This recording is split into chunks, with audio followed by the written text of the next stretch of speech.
And what's going on, everybody? Welcome back to another episode of the Designated Players, an MLS podcast. We're back with some more news. It's been a little bit. So this week's MLS news revolves around movement in and out of MLS in the form of some pretty big names in both directions. We've got rumors of big name players coming in on free transfers, and we've also got the nearly confirmed news that Charlotte has sent another designated player, this time an Enzo Copetti, out the door. We'll talk about all of that. And we'll also follow it up with a little bit of a conversation about the US Open Cup as it is to this point. I'm Andrew, that's Connor, and here is this week's MLS news. Connor, how you doing, buddy? I'm good. I noticed we have a topic in there that we possibly also could have talked about that's not on the list. Oh, what's that? If we wanted to talk about and I only mentioned this because I'm looking at my Twitter feed right now, and it was a quote retweet from St. Louis Soccer News about the referees announcing VAR decisions. We definitely could have talked about that too, because plenty of people had lots of things to say, and I'll keep it nice and just say things to say about MLS. I think this the first weekend they started doing that? It was 2 weekends ago. 2 weekends ago? All right, well, still relatively new, with MLS starting to kind of kick things off with that. Yeah, well, I think you should look at the comments in there, probably, Comments on what? on that tweet. Oh yeah, no, I saw you responded. we kind of talked about it, just not here. Um, Yeah, I think we got a lot to cover today, and hopefully it won't take too long because it as always takes too long. it does. But every We time, never shut up. and the problem too is that every time that we go into like our conversation, we usually do it like midweek, like, oh, what are we going to talk about this week, right? And we decided like, oh, there's some rumors about people coming to MLS. Let's go and talk about some of them. And then Tom Bogert drops in 11 players to watch who might come to MLS this year. It breaks down everything about them. And it's like, okay, well, there goes part of our topics. We had to switch it up a little bit and add some players in there. But we love you, Tom. We're not going to do anything crazy like that. But what we are going to do is show off some scars. What do you got? I'm bringing out the what would you call this? Like the marble style CF Montreal Yeah. scarf. I like it. I think it's a really cool style. Yeah, I'll match you and say the same thing. We got a little bit of Montreal going on. I got a Oh, that's a completely different team. Who's that? well, it depends on who you ask. Right. Bang, there you go. The rest of it not super cool. Oh, wait, no, the rest of it is pretty cool because it meets on the other side. That's right. It's the double meet in the middle. Big up to big up Montreal scarf. Yeah, I got a quick question for you. sure. Who's the first player you think of when you see the old school Impact logo? Oh, Piatti. Okay.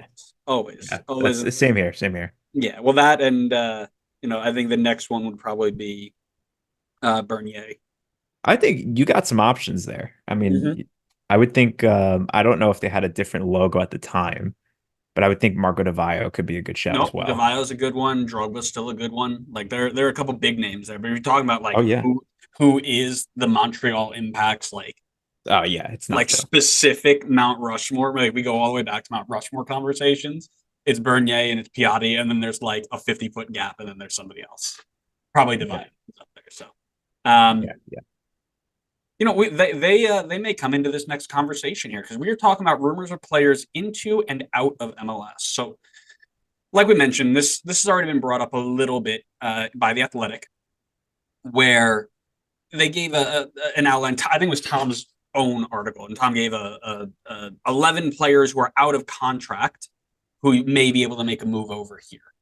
So what we're doing is we're kind of splitting it in half. We're going to take two players from that list and two players from that are not out of contract but might be able to make a move, and we'll talk about it a little bit. So I do want to preface this by saying we're not breaking news here. Like we're not trying to dive into the world of breaking MLS news. That's not what we do here. We're just speculating on things that might be a cool move in the future. None of this is fact or certainty that anything at all is going to happen. But with that being said, why don't we talk about the one that's probably the most talked about right now? And that's Marco Reus, out of contract at Dortmund, not returning, ending a legendary career in the Bundesliga.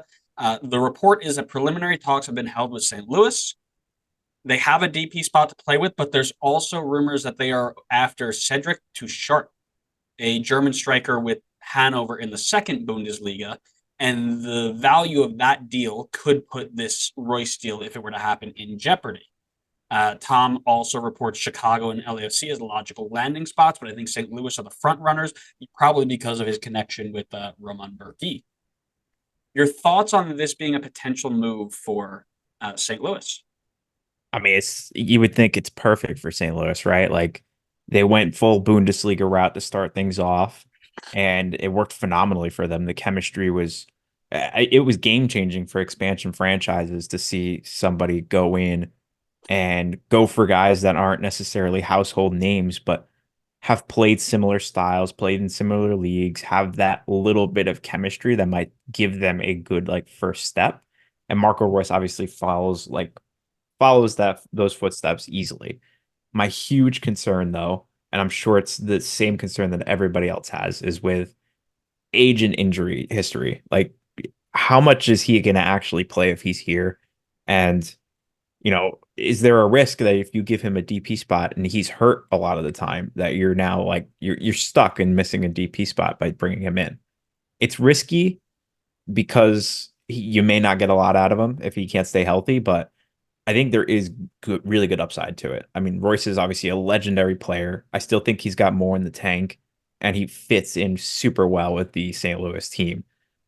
But we'll have to see what happens. What do you think? Is it worth the risk for St. Louis? If you are St. Louis, is it worth the risk? Well, I think there are two sides to this, right? Firstly, the casual eyes, right? We talk about the people who are going to watch just for Royce, and then possibly stick around after. Now, St. Louis doesn't necessarily have this issue, right? But the people where he would travel to would go out and say, "Oh, this is the atmosphere isn't too bad. Whatever, I'm going to stick around a little bit longer." That's kind of the first idea, and I think it'd be a home run for that sort of fan base, that attraction, right? This is the guy who's like that poster boy. Everybody posts about him being the guy who wasn't tempted by the Bayern money. He stuck it through thick and thin, and lots of respect for him. Lots of respect for him for doing that. Those people, I think, would come out and be like, "Oh man, it'd be really cool to watch him play." That being said, I think he would probably fit in similar to like Emil Forsberg has right now. Wrong side of 30, no doubt. Injury history, sure. I think he could still contribute, but to what level, I think, is the question. And St. Louis is known for being a super high press. They're currently they're third in tackles, the attacking third right now in MLS. Suggesting they still favor that high press system and are actively looking for their attacking players to be defensive when they're not in possession. At 34, with the injury history that you mentioned, does he have the legs or the ability to withstand all of that mileage and high intensity work? We know that if you have a player who doesn't commit to that style, it'll fail. Or if, like you mentioned, he goes in and they try to put him through that and he gets hurt, now you've got a DP spot, tied up you can't use elsewhere. And then the other option is Carnell to change the system, but I don't think we ever see that. So I don't think it's a bad move for MLS. Is St. Louis the right fit? I'm not so sure. Yeah, he's from the Bundesliga. They still have that mindset, but what else does he give you? Where, he's listed as a number 10, right? In the attacking mid role, that's probably okay for him. But if they were to use him a little bit wider, they've already got a plethora of players in that spot that they would have to either knock down or they'd be limiting minutes there. Does that help them? Does that hurt them? I don't know. Do I think there are better fits for him? I actually kind of do. And Tom mentioned LAFC is one of them. I think that's a better fit for him where, if you combine Royce with other players who are more willing defenders in that attacking front and let him fill maybe a Sasha Kljestan role, which they can do, or just to play provider to Bouanga in quick transition like they have been, I think that's a sick look. I think, he fills that Vela hole as well, where if you need to play him as an offset 9, where he drops into the hole and turns and plays, he can do that too. LAFC have 2 DPs right now, but Atuesta can be brought down, right? So new incoming roster rules, they could bring Royce with a DP 9 or somebody to balance out whatever his role would be, and they're right back in business. What do you think about that? So I was just looking it up. I don't know how accurate it is, but Wikipedia only has Bouanga as a DP right now, so I don't know if they've already bought down Yeah. Atuesta. So I took my information. Remember, I showed you that list that MLS Oh actually yeah, yeah, yeah. proper released. Atuesta is listed on there, and it shocked a lot of people when that happened as well because they didn't think he was, but that's how he's listed. So He's listed Okay. as the guy who can be bought down, which is good for them, which is probably why he's not, really thought of as that anyway, because if they need Well, to, I mean, yeah, it's LAFC. They would surely buy him down if they had the opportunity to. But do we know for sure what Giroud's going to take up? Is he taking up a DP spot or is he a TAM? that's true too. I didn't think about that, but that's your DP9 right there, right? So I did forget about him. I forgot he was on his way in, but when I mentioned, they combine Reus with a DP9, there's your DP9. If he takes up, I'm assuming he does, right? I I would can't. assume he would too. Yeah. Even though he's a bit, well, I shouldn't even say a bit, since even though he's a lot older, Mm-hmm. I think he would still probably take up a DP spot.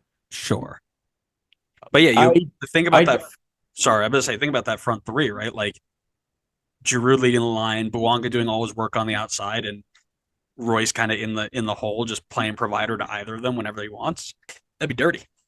It would be, yeah. My only concern would just be like how long that team would be able to keep up, high intensity level of play throughout the season. I mean, that's an old front line. Like Bouanga, I know isn't old. I think he's like what 29, maybe 30. So he's kind of in his prime, but Giroud's coming in at 37, I think. Mm-hmm. And then Royce is 35, 34 or 30. He'll be 34. 35. Yeah, when he comes, he'll be at 35. Sure. Yeah, so that's a pretty aging front line. I mean, definitely loads of talent there. Giroud is different gravy. Like the man is 38 or 37, but he is still just as productive as ever. So I still think we talked about him previously, and I think I said that I think he'd still be productive here, even at like 37, 38. I stand by that. I don't know what that means in terms of like how active he'll be on the field. And I think Royce would be in a similar boat. So I don't think he'd be very active, but I still think he could be productive. It may change the way that LAFC like wants to play because I don't think you would see the same like I don't want to say like high intensity, but I guess somewhere along those lines. Like they would obviously not be able to press with the front line, throughout full games, like throughout the full season. I just don't think they have the legs to do that. I think the upside is strong. I think it's a different situation from like Miami though, where you also look at a lot of like the aging players coming in, but those guys had ridiculous chemistry already coming in. Whereas these guys are going to have to kind of figure things out. They haven't played together before, Bouanga, Giroud, Royce, Mm-hmm. but I still like the fit better for St. Louis, even if there is the more pressing style, and I don't think he suits pressing.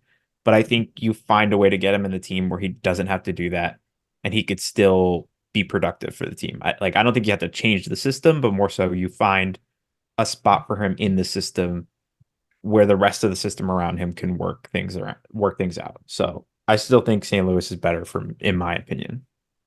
Interesting. There was the mention of Chicago as well.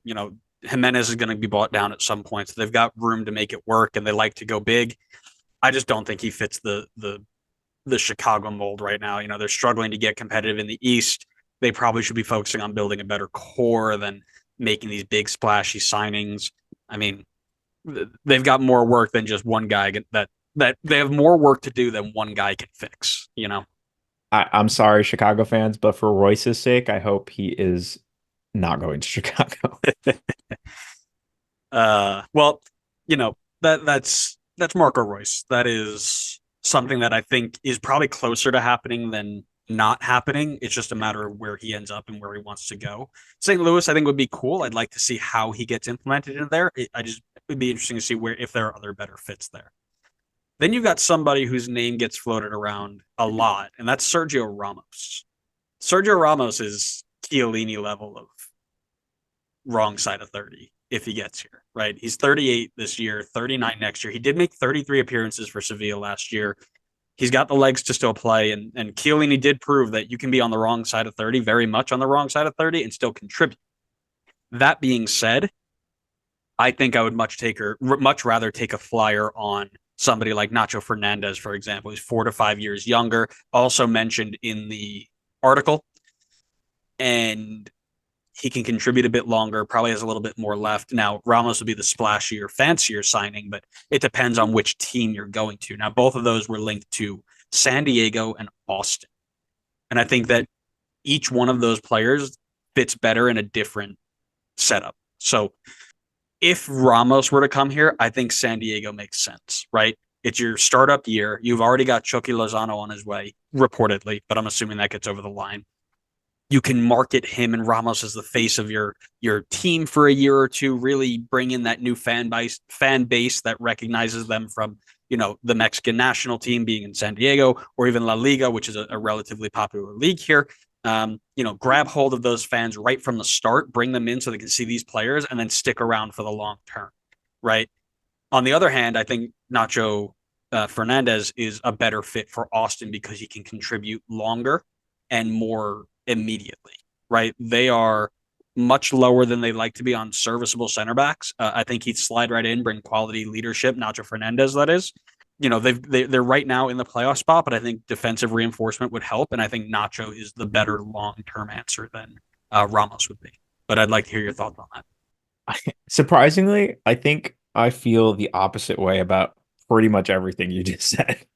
That's not surprising, by the way. I would prefer Ramos in the league, I think, over Nacho right now, just because, Nacho's 34 at this point. Like, that's definitely wrong side of 30, and we're talking about like a maybe 2 years difference versus Sergio Ramos, who's you're probably getting 1 or 2 years out of him, but you're talking about arguably one of the best defenders in history versus a guy who rode the bench for a number of his years in Real Madrid, who's now 34. So we're not talking about like Nacho coming off the bench for Madrid, but coming in at like 29, 30 in the prime of his career. Like we're heading towards the, what's the right way to say this? The decline, I guess. That's the best way I would see it for both of them, honestly, because obviously both of them are well beyond wrong side of 30. But I still think Ramos, his instincts, he has really good physicality, sometimes to a detriment. We know how often he gets sent off. He'd be like an older version of Andres Reus, but hopefully with a little bit more technical ability in defense.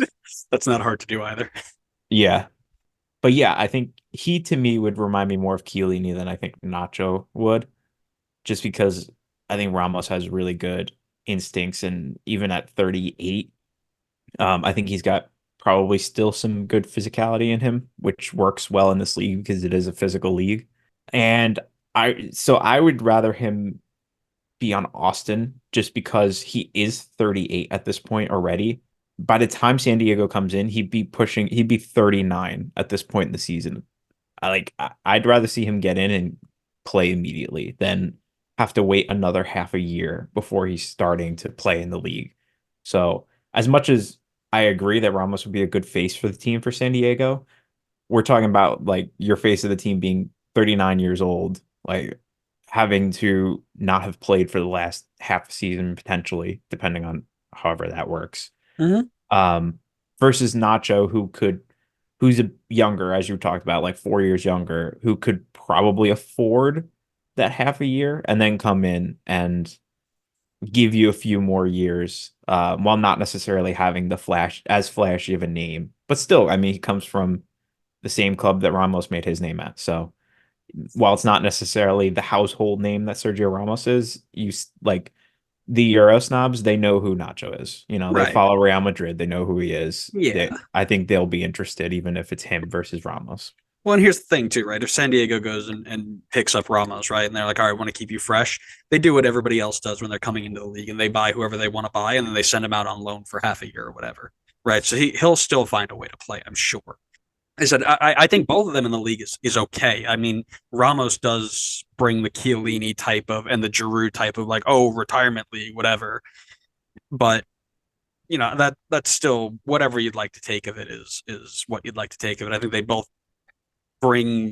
bring value to the league, no doubt, right? They bring value to wherever they end up going. It's just a matter of where the better fit is, and I think San Diego can utilize it better if it was Ramos versus Nacho than maybe Austin would. But again, this is all just kind of hypothetical, theoretical stuff, right? So we'll see how it goes. It could be a good little fun thing to watch. By the way, I doubt either of them are on their way here, honestly, but could be fun.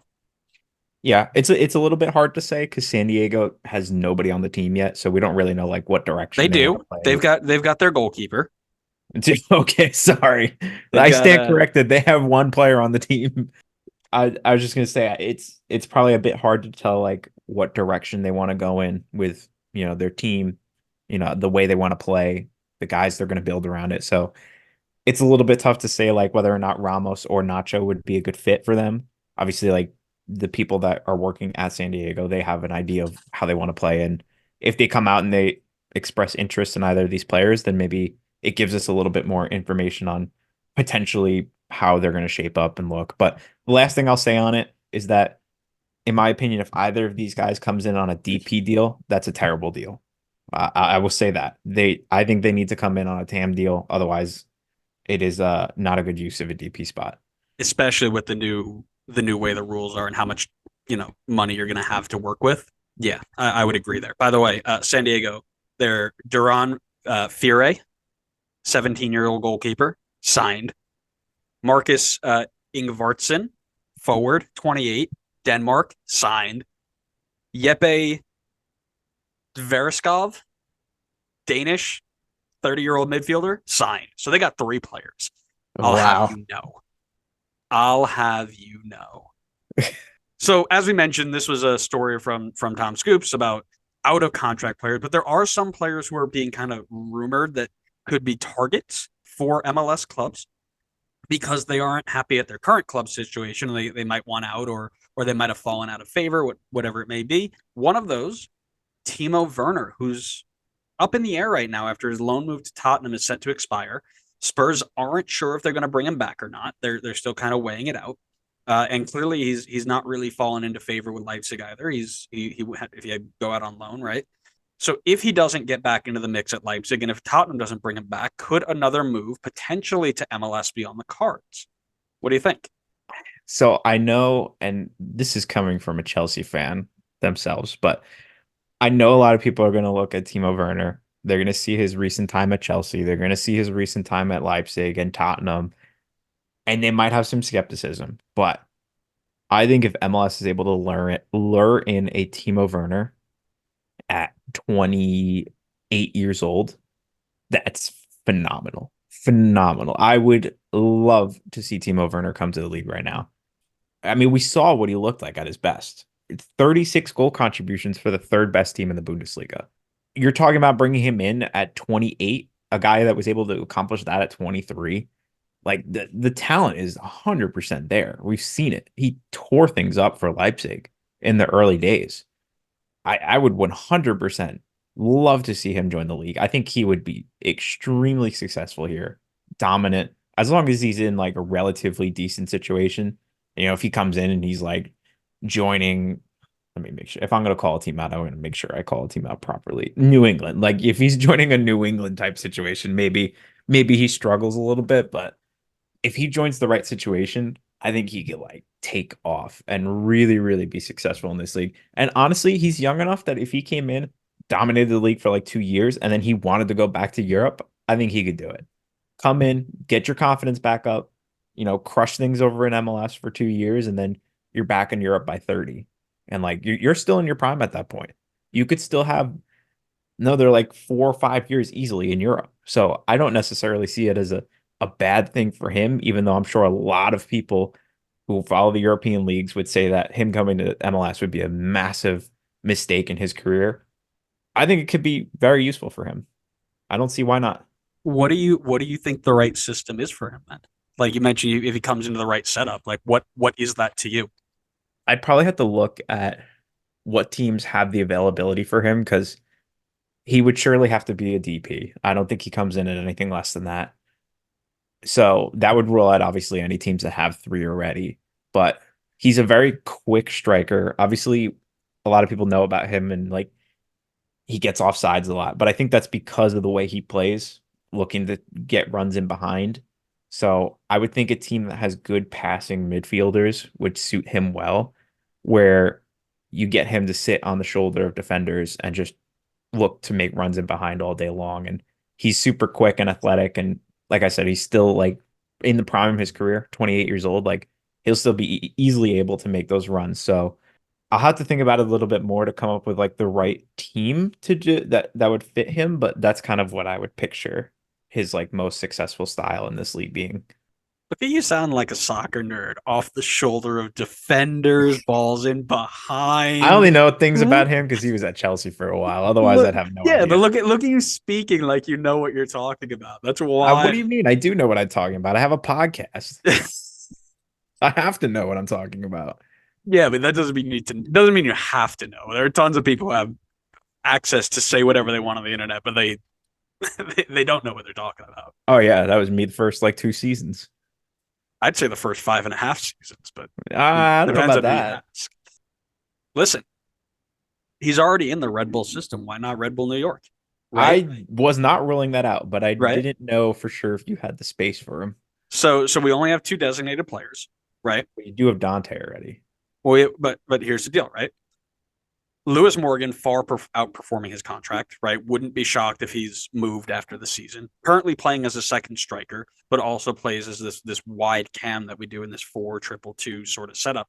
Timo Werner is not a great lone out and out number 9. He struggles, right? His finishing isn't great. He gets into good areas, but he's not. First of all, he'd be a perfect red, right? Good pace, gets in tons of great chances, can't finish him. Patrick Sign him Klimala up, 2.0. Sign him up, baby.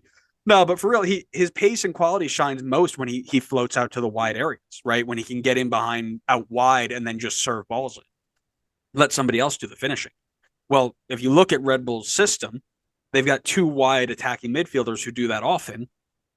Emil Forsberg is usually one of them, and the other one right now is being led by a rotating cast, but mainly Wiki Carmona, who has been good but inconsistent through 12 games. Right? He makes mistakes that a kid would make, and he's just a kid, right? He's got time to grow, but he makes those kid type of mistakes where Werner can slot directly into that spot and be a game changer. Right? Get into dangerous areas out wide, allow Lewis Morgan maybe to drop in off the ball, create combinations, whatever it may be.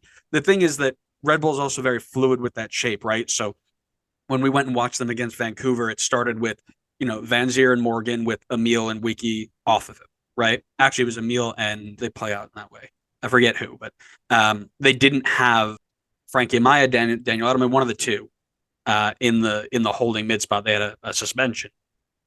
So they had to drop Wiki into the 6 and then had somebody else. Anyways, sorry.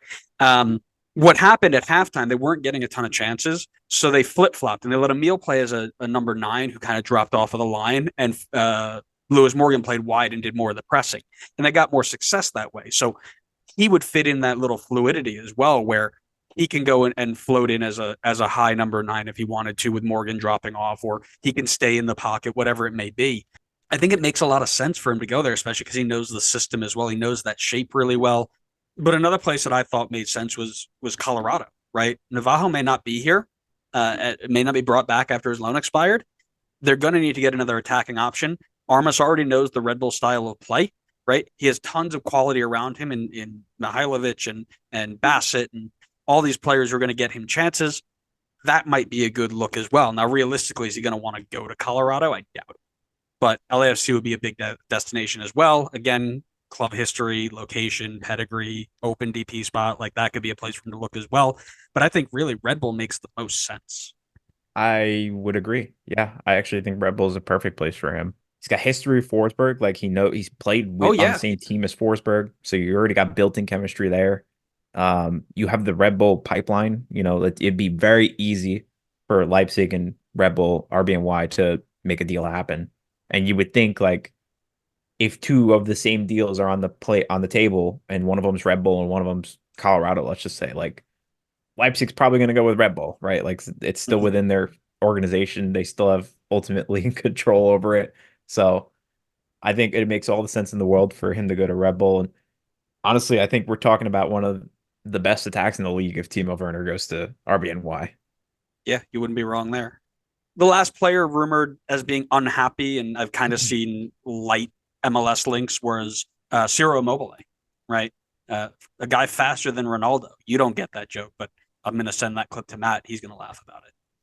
Basically, I'm assuming it's a FIFA reference because the dude has always had like 40 pace on FIFA. So the first, he was relatively quick on FIFA, but the first time I ever played Ultimate Team, the I don't know what happened, but for whatever reason, we were able to listen in on the conversation that was going on the other side of the game, like whoever it was on. It was like this, 12-year-old kid, and I had Immobile in a German team, and I would just like we were just talking about, I just play him in behind with through balls, and at one point you just heard him scream on the mic, "This is impossible! This guy's faster than Ronaldo. I can't even catch him. This is so stupid."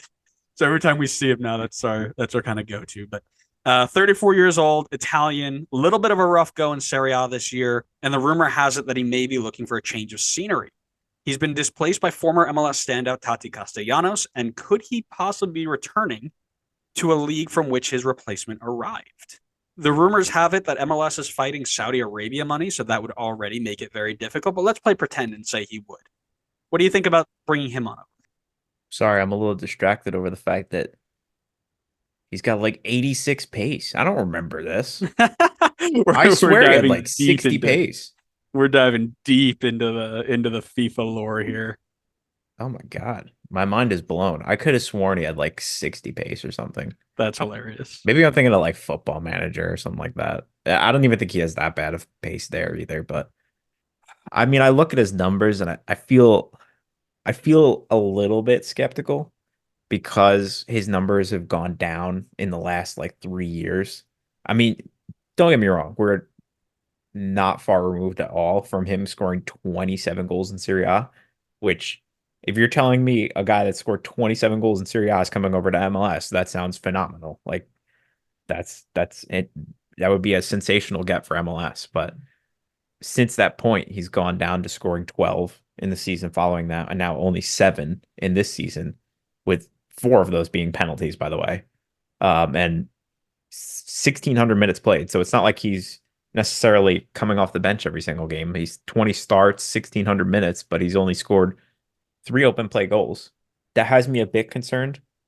If he did come over, I could see him having, I would think he would have a Gonzalo Higuain type impact, or a guy who is not going to work super hard on the field necessarily for you. Well, I shouldn't say that because I don't really know the way he plays, but I just picture a guy who's going to know how to be in the right place to score goals. Really good penalty scorer as well in this league. Will have a lot of goals scored, but I think would need to be in the right system. And I know your follow-up question will probably be, oh, well, what's the system you want him in? I don't know. But I don't know. I didn't get that far. I didn't think that far. Well, but I mean, actually, I'll say this. Because you mentioned Tati Castellanos, my mind kind of goes to NYCFC. Ooh. Because that team definitely needs a number 9.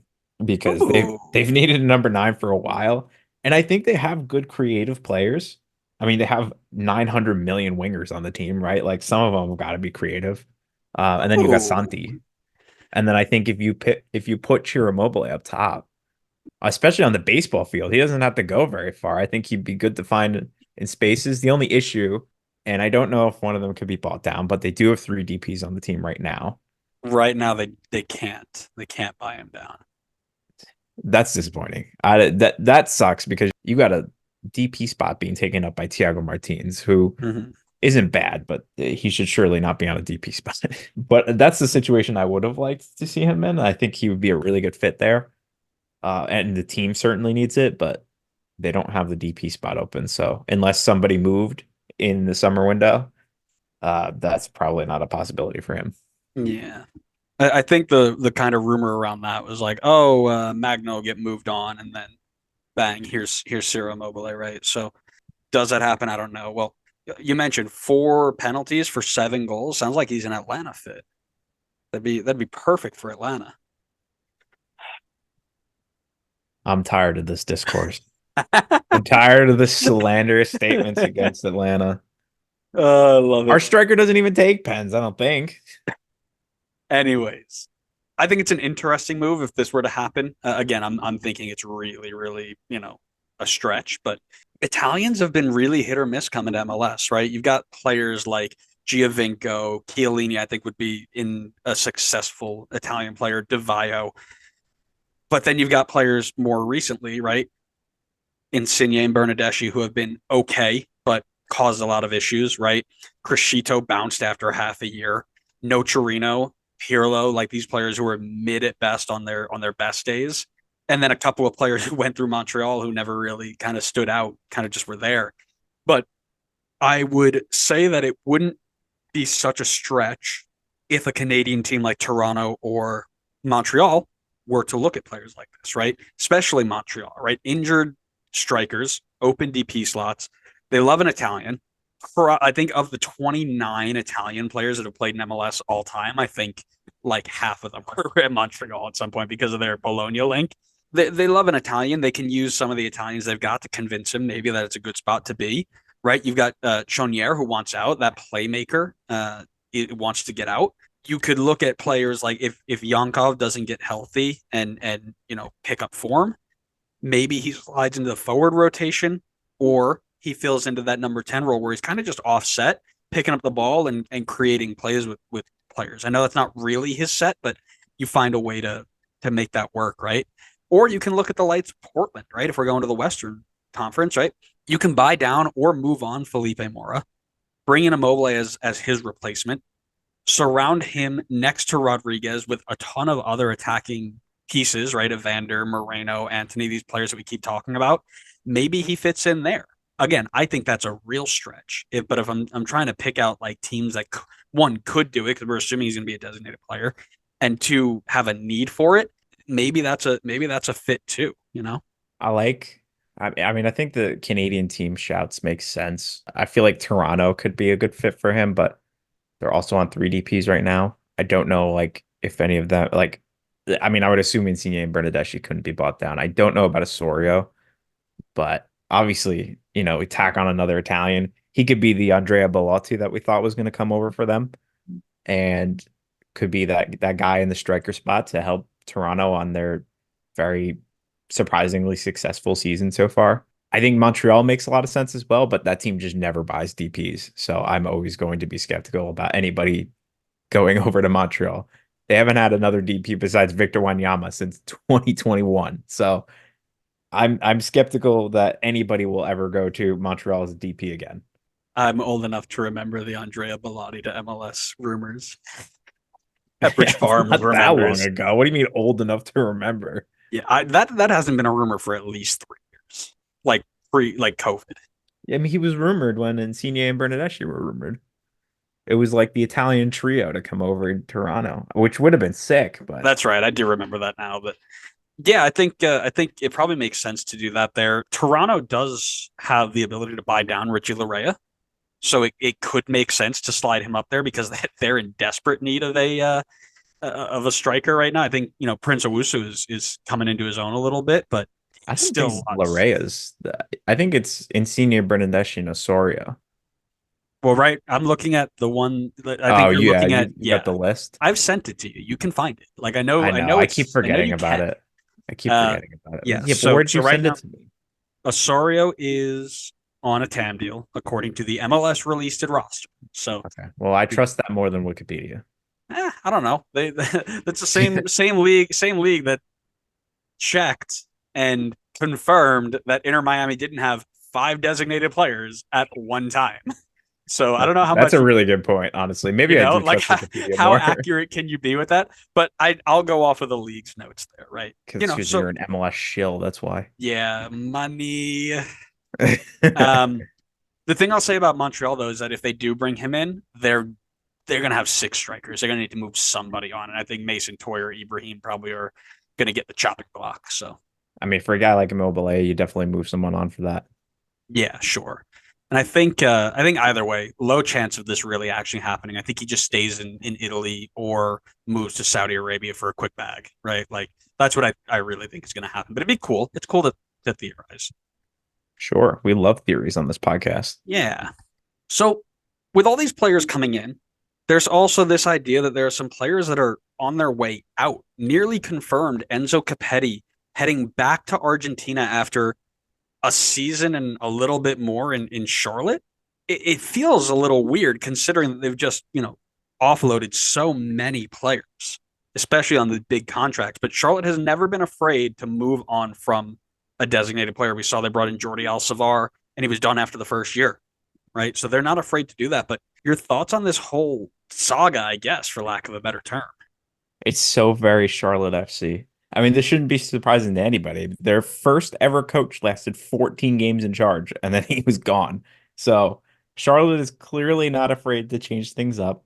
I would say, I mean, I want to say it's because they're struggling, which you can argue they have been the last 2 years, but they're sixth place in the table right now. I wouldn't say necessarily that they're struggling this season.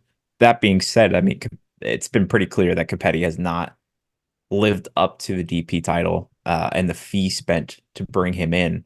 So I don't necessarily think it's a wrong move for them to make if they necessarily felt like they weren't seeing enough improvement from him. I mean, he's had, I would say, more than enough time at this point to kind of show that he has some potential, but we've only seen 7 goals from him in about 2,500 minutes, which that's arguably not even good enough for a TAM level player, let alone your designated player. So for them to move on from him, I don't think it's a bad move. I mean, I'm glad that they're not like in a situation where they feel like they have to keep around designated players.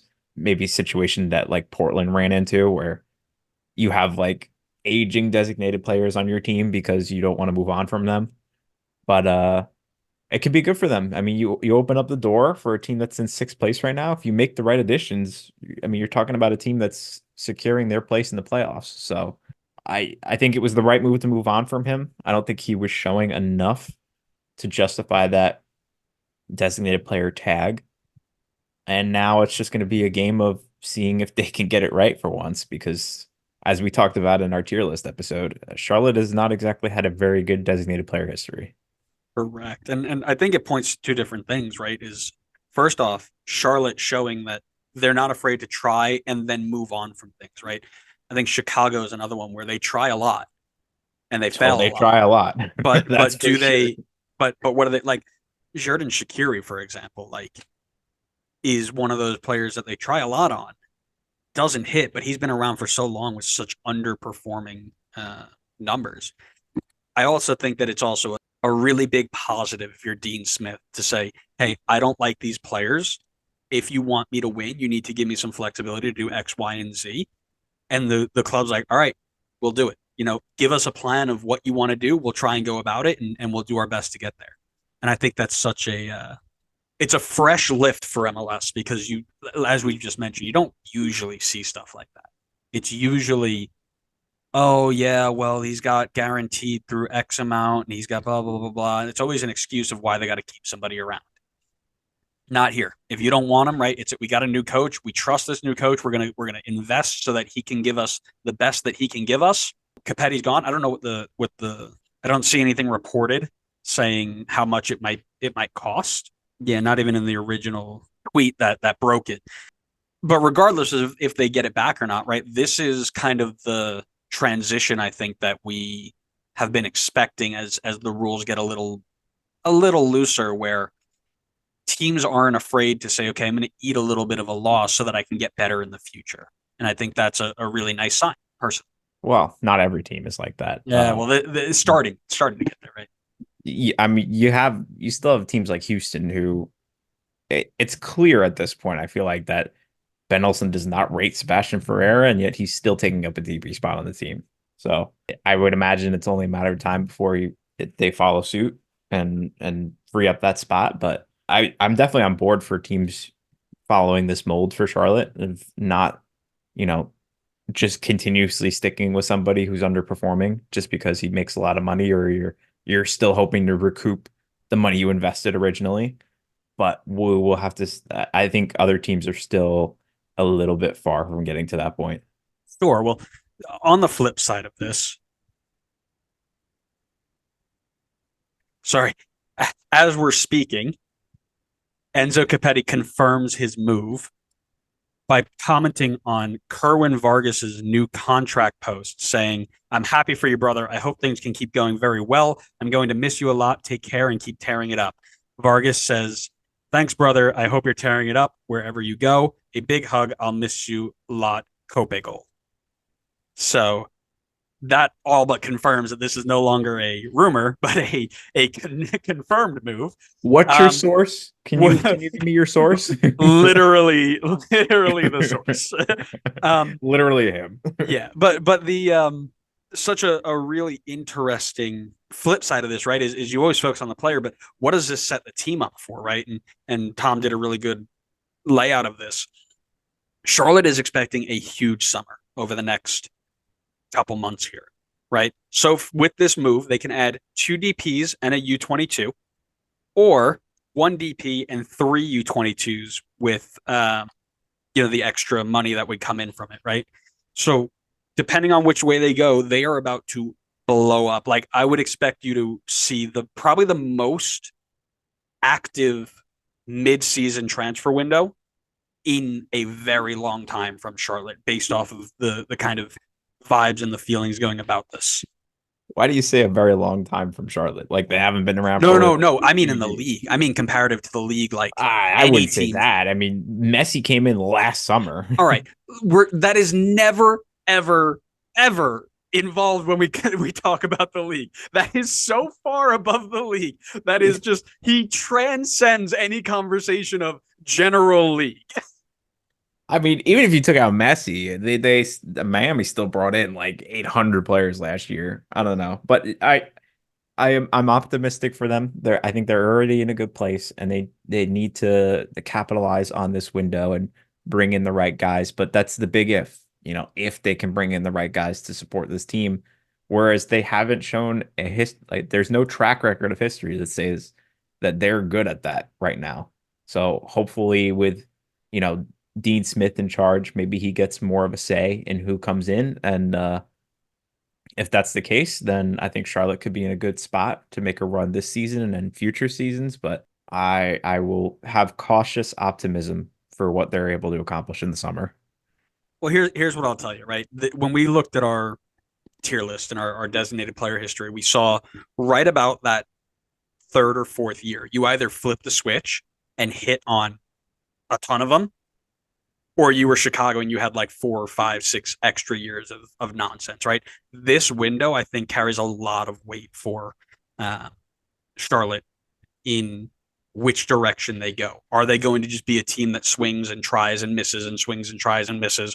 Or are they going to actually turn it around, scout properly, and implement as they'd like? That's going to be something really interesting to watch. All right, well, let's then move on to the US Open Cup. And MLS sides have entered the tournament properly, and they've had a pretty good showing so far. Only 2 of its side have gone out. They went out. One went out in penalties. One got pretty much walked off the field. They had mostly rotated lineups for the most part. Certain sides put out stronger ones than others. Why MLS couldn't just let everybody go and say, use whatever team you want to use? Don't know. Never know. We may never know.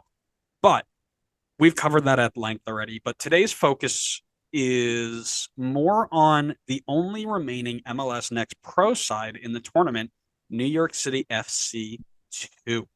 The baby boys from the Bronx have knocked off 2 consecutive USL championship sides to make it to the round of 16. In the past, we've chatted about some of the negative ramifications if they were to make it all the way and won the whole thing, right? And we've had that conversation here before. But a new issue came up that never crossed, at least my mind. I don't know about yours. But New York City FC2 just won $25,000 for being the furthest advancing 3rd division side in the tournament. Obviously, this has shown a relatively not so good light on this whole thing. But for me, it stops and ends on why the tournament is important, not for MLS, but for the lower league sides, right?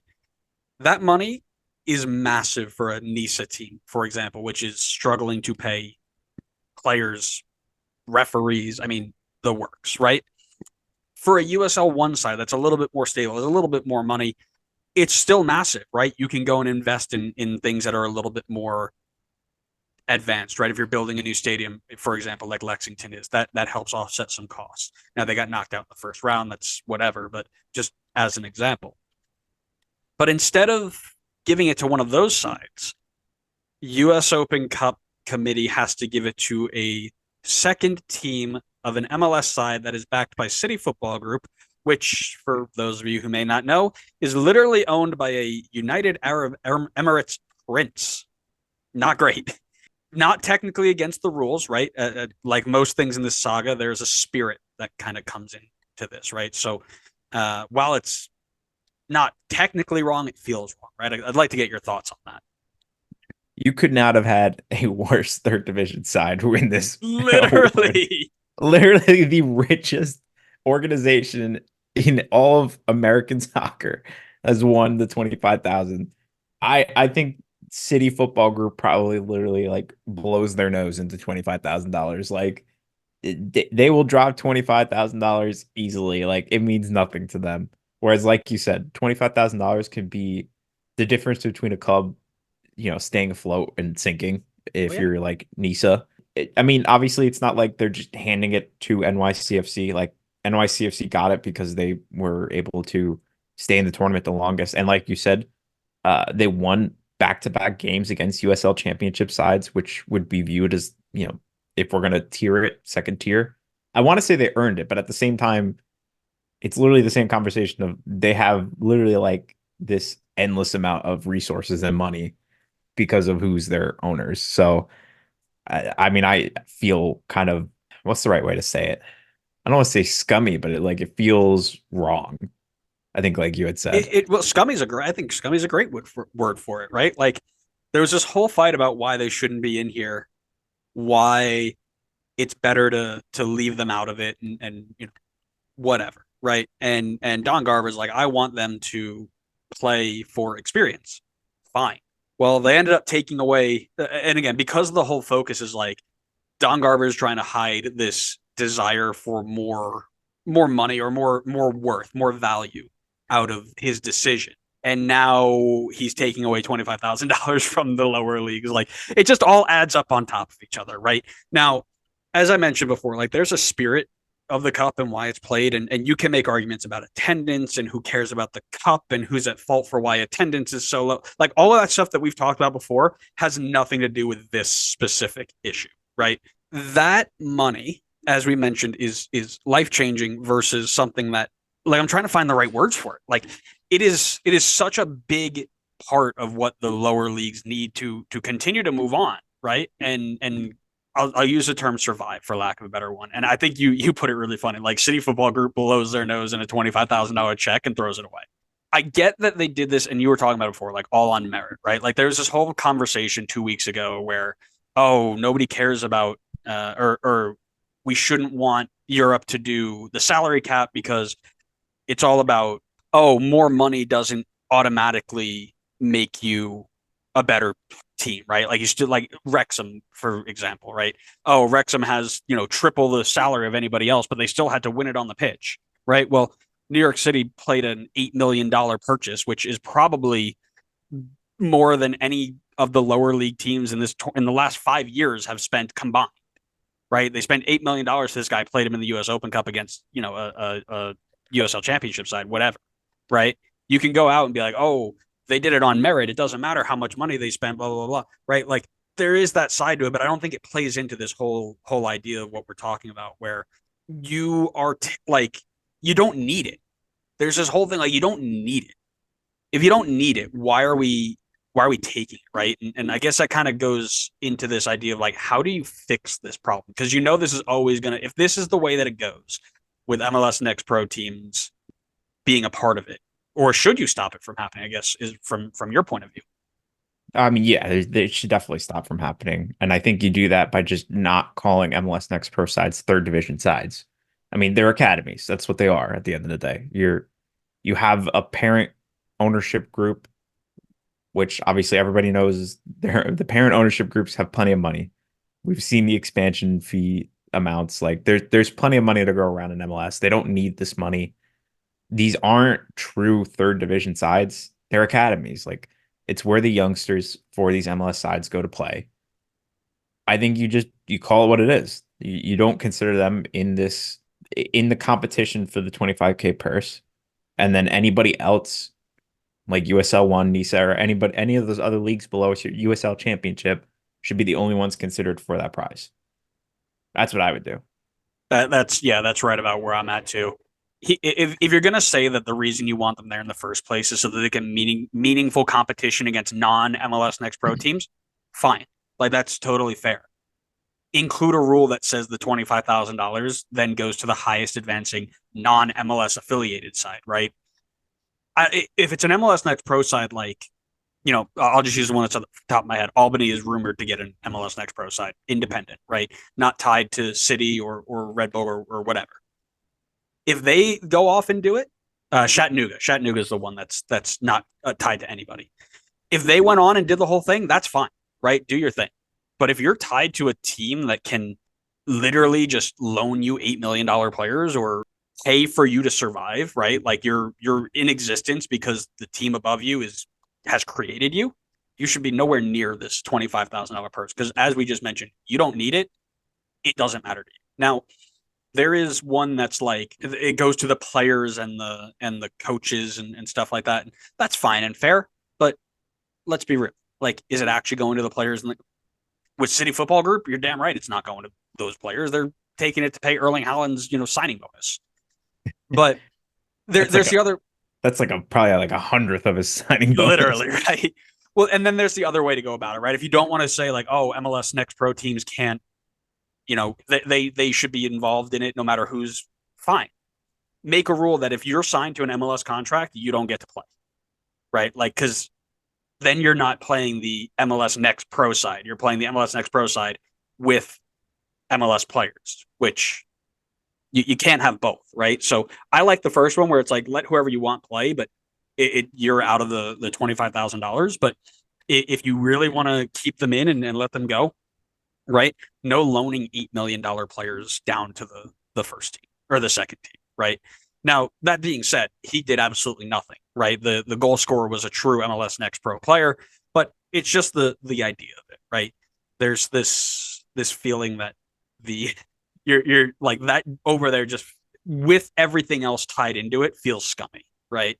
Like, oh, we don't want to play. We don't want, we want our it's not worth it to us, blah, blah, blah. Oh, but our MLS Next Pro team, we're going to put our $8 million guy down there because he hasn't played much and we want to give him some time. And this is the best time to do it.